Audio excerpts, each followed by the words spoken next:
ରାସ୍ତା ଉପରେ ଭୟଙ୍କର ନିଆଁ। ଏକ ଚଳନ୍ତା କାରରେ ହଠାତ୍ ନିଆଁ ଲାଗି ହୁତୁ ହୁତୁ ହୋଇ ସମ୍ପୂର୍ଣ୍ଣ ଜଳିଗଲା ଗାଡ଼ି। ତେବେ ଏହି କାର୍ ଭିତରେ ଏକ ପରିବାରର 5 ଜଣ ସଦସ୍ୟ ବିଶାଖାପାଟଣାରୁ ଅନୁଗୁଳ ଅଭିମୁଖେ ଯାଉଥିଲେ। ହେଲେ କନ୍ଧମାଳ ଜିଲ୍ଲା ଟିକାବାଲି ଥାନା ଅନ୍ତର୍ଗତ ବିଜୟୱାଡ଼ା ରାଞ୍ଚି କରିଡର ମୁଖ୍ୟ ରାସ୍ତାର ଟିପାରୀ ଗାଁ ନିକଟସ୍ଥ ଛତିଝାର ଛକରେ କୌଣସି କାରଣରୁ ଚଳନ୍ତା କାରରେ ଲାଗି ଯାଇଥିଲା ନିଆଁ। ଏହା ଦେଖି କାର୍ ଭିତରେ ଥିବା ପରିବାର ଲୋକମାନେ ତୁରନ୍ତ ଗାଡ଼ିରୁ ବାହାରି ଦୌଡ଼ି ପଳାଇ ଯିବା ଫଳରେ ଅଳ୍ପକେ ରକ୍ଷା ପାଇଯାଇଛନ୍ତି। ପରେ ନିମିଷକ ମଧ୍ୟରେ କାର୍ଟି ରାସ୍ତା ଉପରେ ହୁତୁ ହୁତୁ ହୋଇ ଜଳିଥିଲା। ଖବର ପାଇ ତୁରନ୍ତ ଟିକାବାଲି ପୁଲିସ ଏବଂ ଅଗ୍ନିଶମ ବାହିନୀ ପହଞ୍ଚି ନିଆଁକୁ ଆୟତ୍ତ କରିଥିଲେ। ହେଲେ ନିଆଁର ପ୍ରକୋପରୁ ବର୍ତ୍ତି ପାରିନଥିଲା କାର୍ଟି।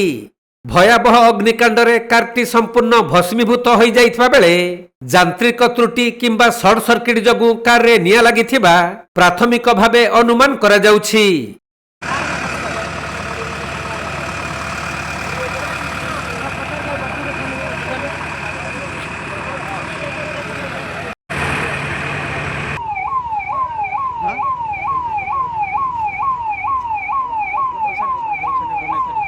କନ୍ଧମାଳ ଜିଲ୍ଲା ଟିକାବାଲିରୁ ଗଣେଶ ନାୟକଙ୍କ ରିପୋର୍ଟ, କୋଣାର୍କ ଲାଇଭ୍।